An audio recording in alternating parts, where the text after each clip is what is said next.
E aí, ô Fazendo... Pedro, você tá numa cidade que também foi centro de discussões dos últimos dias aí por causa do show da Madonna, tá acompanhando essa situação no Rio Grande do Sul, né? Além do Rio de Janeiro aí. Como é que você tá vendo tudo isso? Não, primeiro até eu tava ouvindo aqui vocês comentando, né, a situação lamentável do Rio Grande do Sul. E estava hoje aqui conversando, o chefe do cerimonial aqui da Câmara, ele é gaúcho. E aí encontrei ele, perguntei, aquela coisa até meio retórica, né, aquele clássico, e aí, tudo bem? Ele, tudo bem não, né? Eu falei, exato, inclusive, pô, de qual cidade você é e como é que tá a sua família? Aí ele falou, eu sou de Lajeado, meus primos ainda moram lá, estão todos vivos, estão sem água, sem luz elétrica, mas sobreviveram, felizmente. Mas meu primo, e aí o cara já meio lacrimejando, né? Falando aquela meio que, pô, ok, tô vivo, mas e a vontade de me suicidar? Porque a nossa vida acabou, porque eram 30 anos construindo um patrimônio numa fazenda, eles tinham 100 vacas leiteiras, ele estava me contando que acumulou ao longo da vida, né? E as 100 morreram, Meu Deus. ficaram presas, né, no estábulo, digamos assim, né, no espaço. Ele não conseguiu soltar a tempo e morreram as 100. E aí ele falou, são 30 anos que a nossa família construiu isso, é tudo que a gente tem. Então é claro que tem muitas pessoas em situação piores, que perderam familiares, perderam parentes, mas é sempre muito impactante, né? Porque a gente acompanha no noticiário quando alguém próximo vira e fala, meu primo, né, meu irmão, meu tio, eu tenho uma assessora aqui gaúcha também, então só complementar aí de que mesmo para as pessoas que sobreviveram, né, vão ter uma dificuldade aí muito grande.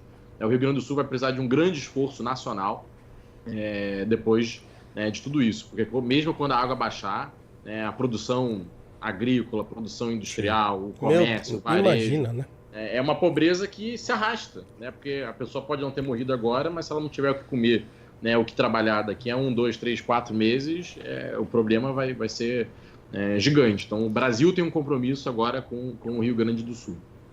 Eu tava pensando nisso ontem, né? Eu tava até conversando isso, acho que na escola de manhã, com os meus alunos. Falei, numa sala de aula, eu falei, sim, nesses lugares onde alagou até o teto das casas, assim, a casa já era, né? Já era. Assim, não tem como, baixou a água, secou, bola pra frente. Assim, muitas casas vão ter que quebrar tudo. Queima tudo. Queima tudo. Né? Fora o que você Compromete a se estrutura. perde. Não, e fora o que você vai se perder, assim, de coisas pessoais, assim, Sim, que vão sim, se misturar no meio daquele Sim. lamaçal, né? E aí, assim, a casa muitas vezes compromete a estrutura da casa, porque você fica lá 3, Sim. 4, 5 dias, uma semana com a casa submersa. Quando a água baixar, acabou. Você vai ter que derrubar a casa, fazer de novo. Então você imagina bairros inteiros tendo que ser reconstruídos, assim. Então você imagina o trabalho que vai ser, né?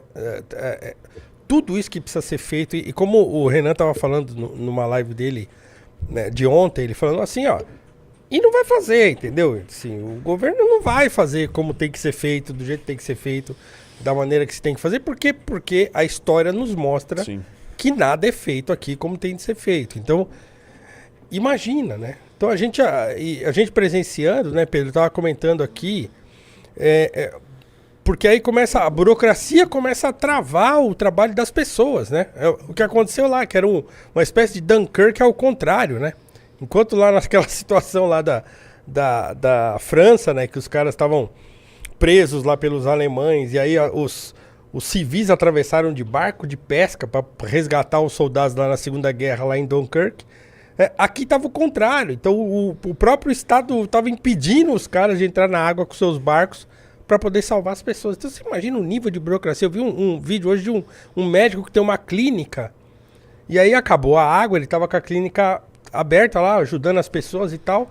E aí a Defesa Civil foi lá e falou, não, você não tem mais água potável, tá usando água de poço, não pode mais usar, fecha.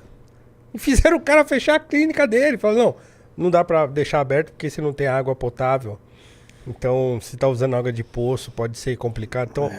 Então assim, você imagina isso se desdobrando pelos próximos meses, pelo restante do ano, né? Porque, imagina, isso não vai se resolver tão esse é o cedo. pior de tudo, Exato. na minha opinião, porque Não é um negócio que vai ser assim.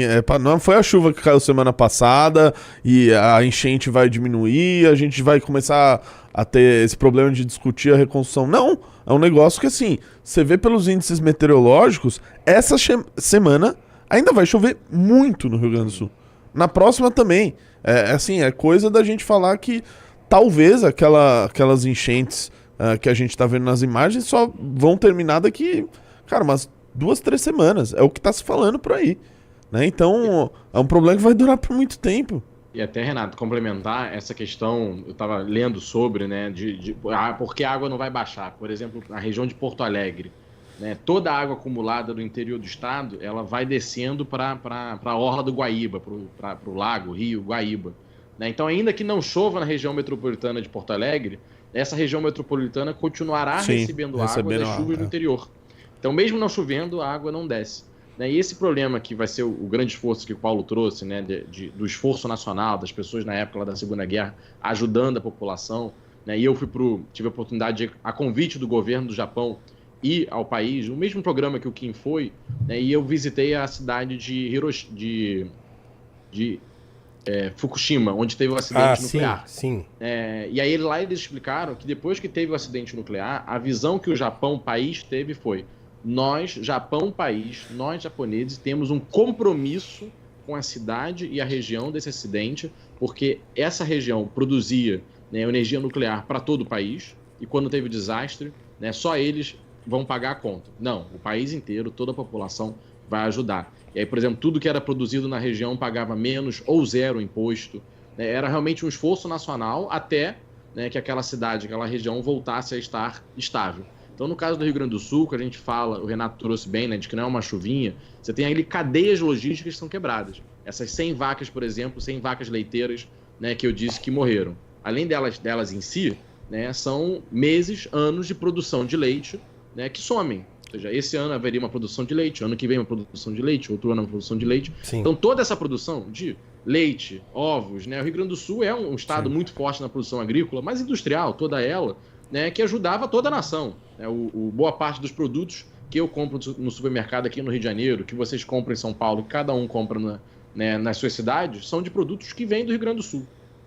Então, na verdade, a gente vai ter provavelmente uma inflação de alimentos, a gente vai ter o Brasil inteiro, né, sendo afetado por isso, e nós temos um compromisso com o Rio Grande do Sul. Acho que essa é uma visão que, às vezes, falta à nossa cultura, falta ao brasileiro, de que nós estamos juntos, todos no mesmo barco, né, e nós temos que nos ajudar nesse momento grave. Então, esse compromisso que a gente tem que ter com o Estado.